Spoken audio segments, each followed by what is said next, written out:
मान्य सदस्य के हो राख्नुहोस्।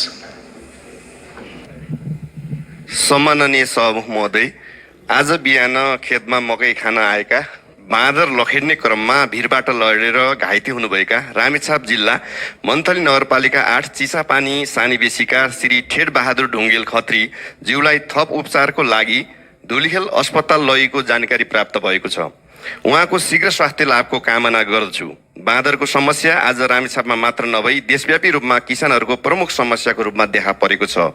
खेत बाली जोगाउने क्रममा किसानहरूले ज्यान नै जोखिममा राख्न पर्ने अवस्था दुःखद छ। यस विषयलाई म लगायत अधिकांश माननीयहरूले पटक पटक संसदमा उठाउँदै आएका छौँ। किसानको सुरक्षा, कृषि उत्पादनको संरक्षण तथा मानव वन्यजन्तु द्वन्द्व न्यूनीकरणका लागि बाँदर व्यवस्थापन सम्बन्धी प्रभावकारी नीति कार्यक्रम र आवश्यक कानुनी व्यवस्था यथाशीघ्र लागू गर्न नेपाल सरकारसँग जोरदार माग गर्दछु। किसानले आफ्नो बाली जोगाउन खोज्दा ज्यान गुमाउन पर्ने वा घाइते हुनुपर्ने अवस्था अन्त्य गर्न सरकार समक्ष माग गर्दछु। धन्यवाद।